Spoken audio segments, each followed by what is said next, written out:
बिस्मिल्लाहिर्रहमानिर्रहीम। अस्सलाम वालेकुम डियर स्टूडेंट्स। जैसा कि आपको पता है लास्ट टाइम हमने ये टॉपिक स्टार्ट किया था लेवल्स ऑफ बायोलॉजिकल ऑर्गेनाइजेशंस, यानी कि बायोलॉजिकल ऑर्गेनाइजेशंस के डिफरेंट लेवल्स होते हैं। जिस तरह किसी भी ऑर्गेनाइजेशन के डिफरेंट लेवल्स होते हैं, इसी तरह बायोलॉजिकल ऑर्गेनाइजेशन में कौन कौन सा लेवल्स हैं हमने वो डिस्कस किए थे। तो कुछ हमने डिस्कस कर लिए थे, मज़ीद जो रहते हैं वो आज हम इंशाल्लाह डिस्कस करेंगे, उसको कंप्लीट करेंगे। जिस तरह मैंने आपको एग्जांपल दी थी कि हमारा जो स्कूल है ये एक ऑर्गेनाइजेशन है, इसके अंदर डिफरेंट लेवल्स हैं, primary level, middle school level, high level, ये डिफरेंट लेवल्स हैं। फिर लेवल के अंदर डिफरेंट क्लासेस हैं, प्राइमरी के अंदर डिफरेंट क्लासेस। इसी तरह हम इसको अप्लाई किया था हमने बायोलॉजिकल ऑर्गेनाइजेशंस पे, यानी कि लिविंग ऑर्गेनिजम्स पे। तो इसमें हमने बात की थी सबसे पहले एटम्स के हवाले से। हमने कहा था कि एटम क्या होता है, ठीक है, the smallest particle of matter. अब मैटर क्या होता है उसके बारे में हमने डिस्कस किया था कि कोई भी चीज़ जो कि स्पेस ऑक्यूपाई करे, उसका कुछ मास हो, उसको हम मैटर कहते हैं। और मैटर हमारे पास दो किस्म का होता है, living matter and non living matter. अब उसमें हमने डिस्कस किया था कि मैटर एटम से मिलकर बना होता है। स्मॉलेस्ट कंपोनेंट जो मैटर का होता है वो एटम है। बायोलॉजिकल या लिविंग मैटर का जो स्मॉलेस्ट कंपोनेंट है वो क्या है, एटम है। और एटम सब atomic particles, electron, proton, neutron से मिलके बना होता है। अब डिफरेंट एटम्स मिलके क्या बनाते हैं, मॉलिक्यूल्स या कंपाउंड्स बनाते हैं। डिफरेंट एटम्स मिलके क्या बनाते हैं, मॉलिक्यूल्स बनाते हैं। जिस तरह ऑक्सीजन एटम मिलके मॉलिक्यूल बना देता है। इसी तरह वाटर को आप देखें, दो हाइड्रोजन एटम्स और एक ऑक्सीजन का एटम मिलके वाटर का मॉलिक्यूल बना देते हैं। फिर ये मॉलिक्यूल्स मिलके क्या बनाते हैं, डिफरेंट मॉलिक्यूल्स। अच्छा, मॉलिक्यूल्स में हमने एक बात की थी कि वो वाले मॉलिक्यूल्स जिनका मास ज़्यादा हो उनको हम मैक्रोमॉलिक्यूल्स कहते हैं। जिसमें जैसे कि प्रोटीन्स हमारे पास मैक्रोमॉलिक्यूल्स हैं, कार्बोहाइड्रेट्स हमारे पास मैक्रोमॉलिक्यूल्स हैं, लिपिड्स हमारे पास मैक्रोमॉलिक्यूल्स हैं, इसी तरह न्यूक्लिक एसिड। और फिर जिनका मास कम हो उनको हम माइक्रोमॉलिक्यूल कहते हैं। जिस तरह वाटर है तो इसका मास कम है, इसमें कम एटम्स हैं, तो ऐसे मॉलिक्यूल्स को हम माइक्रोमॉलिक्यूल्स कहते हैं। अब जो डिफरेंट मैक्रोमॉलिक्यूल्स हैं, माइक्रोमॉलिक्यूल्स हैं, ये आपस में कंबाइन होके ऑर्गेनेलीज बनाते हैं। क्या बनाते हैं जी, ऑर्गेनेलीज। और ऑर्गेनेलीज क्या होती हैं, हमने बात की थी कि पार्ट्स ऑफ सेल्स को हम ऑर्गेनेली कहते हैं, जिसका कोई ख़ास फंक्शन हो, जो कि डिफरेंट मॉलिक्यूल, बायोमॉलिक्यूल से मिलके बना हो। उन सेल्स के पार्ट्स को ऑर्गेनेलीज कहते हैं। जिस तरह माइटोकॉन्ड्रिया है, राइबोसोम है, लाइजोसोम्स हैं, क्लोरोप्लास्ट हैं, ये डिफरेंट ऑर्गेनेलीज हैं। और ये फिर तमाम ऑर्गेनेलीज जिनका हर एक का स्पेसिफिक काम है, ये मिल के हमारे पास एक सिस्टम बनाते हैं जिसको हम सेल कहते हैं। और ये जो सेल है, ये जो सिस्टम है, ये लिविंग ऑर्गेनिजम्स का, ये लाइफ का बेसिक स्ट्रक्चरल और फंक्शनल यूनिट है। यानी कि लाइफ का जो बेसिक यूनिट है वो क्या है, सेल है। स्ट्रक्चरल यूनिट यानी कि हमारी जो स्ट्रक्चर है ये बहुत सारे सेल से मिलकर बनी है, तो ऐसे हमारा स्ट्रक्चरल यूनिट सेल है।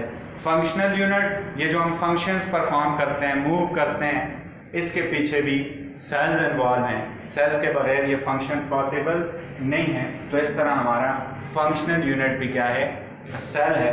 फिर वो सेल्स, ग्रुप ऑफ सेल्स जिनका काम सेम हो, वो मिलके क्या बनाते हैं, उस ग्रुप को हम टिश्यू कहते हैं। यानी कि डिफरेंट सेल्स अब बहुत सारे मसल सेल्स, काम उनका सेम है, कॉन्ट्रैक्शन रिलैक्सेशन, तो ये हमारे पास जो ग्रुप होगा उस ग्रुप को, सेल्स का ग्रुप होगा, उस ग्रुप को हम क्या कहेंगे, टिश्यू कहेंगे। यहाँ तक हमने बात की थी। फिर नेक्स्ट जो टिश्यूज, डिफरेंट टिश्यूज मिलके जिनका फंक्शन सेम हो, डिफरेंट टिश्यूज मिलके जिनका फंक्शन सेम हो, वो हमारे पास बनाते हैं जी ऑर्गन। हमारे बॉडी का पार्ट बनाते हैं, डिफरेंट पार्ट का डिफरेंट फंक्शन होता है और बॉडी एक कोऑर्डिनेशन से चलती है। इसको आगे हम डिस्कस करेंगे। सबसे पहले हम देखते हैं कि ऑर्गन क्या होता है। अब डिफरेंट टिश्यूज, कौन से टिश्यूज, मुख्तलिफ किस्म के टिश्यूज, लेकिन काम उनका सेम हो, एक खास एक्टिविटी, एक सेम फंक्शन अगर परफॉर्म कर रहे हैं डिफरेंट टिश्यूज, तो ये टिश्यूज मिलके एक पार्ट बना देते हैं जो कि एक खास फंक्शन करता है, उसको हम ऑर्गन कहते हैं। यानी कि different tissues work together to perform a specific function. Different tissues work together to perform a specific function। मुख्तलिफ टिश्यूज जब एक साथ काम करें किसी खास फंक्शन की परफॉर्मेंस के लिए, कोई किसी खास फंक्शन के लिए, तो ऐसे ग्रुप को हम क्या कहते हैं जी, ऑर्गन कहते हैं। Such group of tissues, related tissues is called organ। Such group of related tissues is called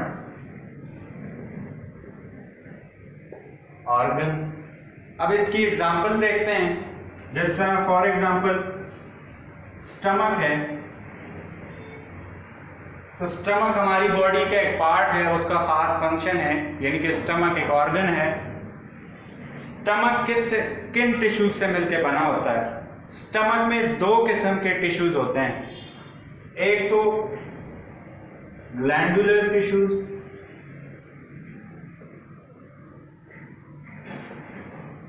हमने बात की थी कि वो टिश्यूज जो कि कोई केमिकल, कोई सिक्रीशन प्रोड्यूस करें, उस टिश्यू को हम ग्लैंड कहते हैं।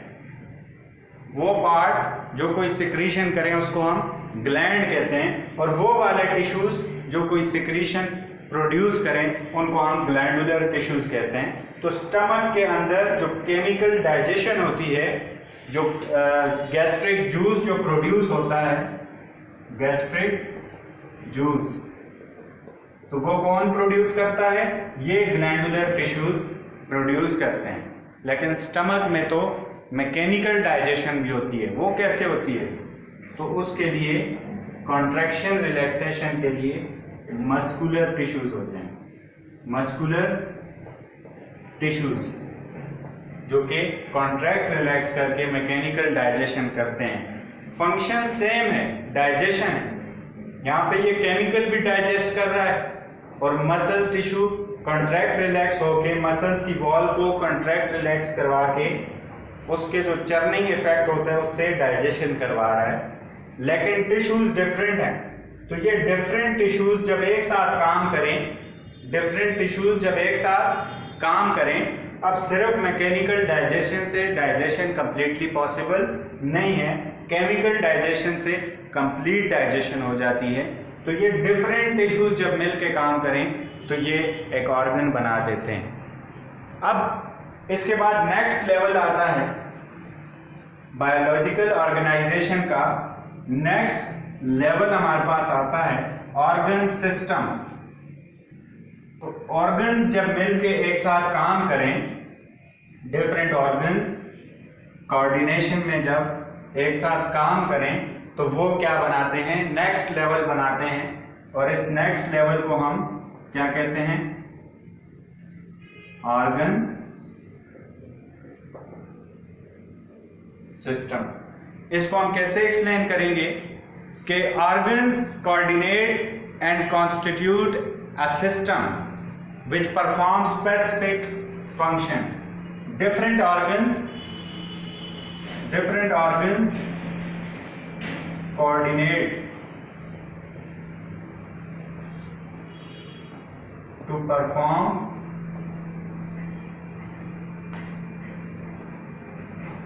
specific function.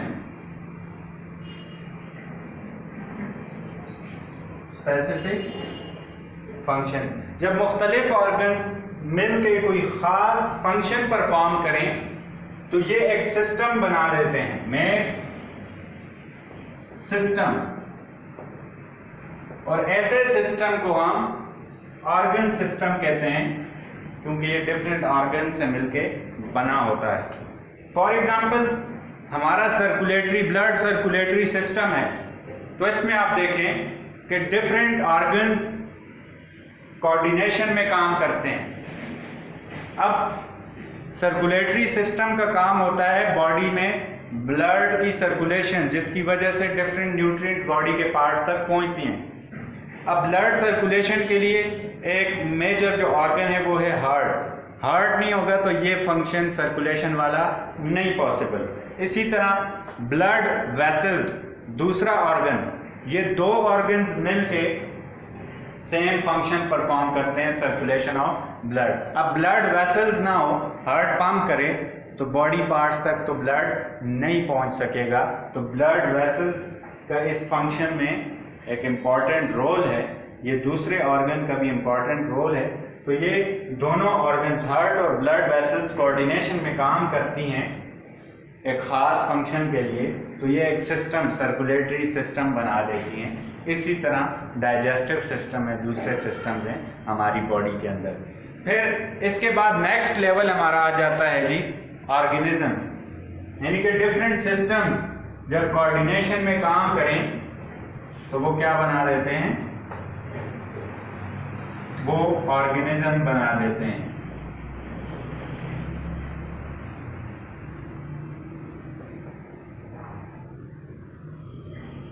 अब इसको हम कैसे एक्सप्लेन करेंगे कि ऑर्गन सिस्टम्स कोलेक्टिवली, यानी कि वो कोलेक्टिवली अपने फंक्शंस परफॉर्म करते हैं तो आपस में कोऑर्डिनेशन से, जिस तरह आप देखें ब्रेन तमाम ऑर्गन सिस्टम्स को कंट्रोल करता है, यानी कि ब्लड के अंदर कोई भी कमी, किसी भी चीज़ की कमी आ जाए या किसी भी सिस्टम के अंदर कोई किसी चीज़ को मेंटेन करना हो तो ये ऑर्गन्स कंट्रोल किए जाते हैं कंट्रोल सेंटर से, और ये आपस में कोऑर्डिनेशन से काम करते हैं.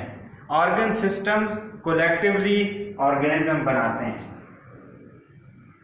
Organ systems collectively form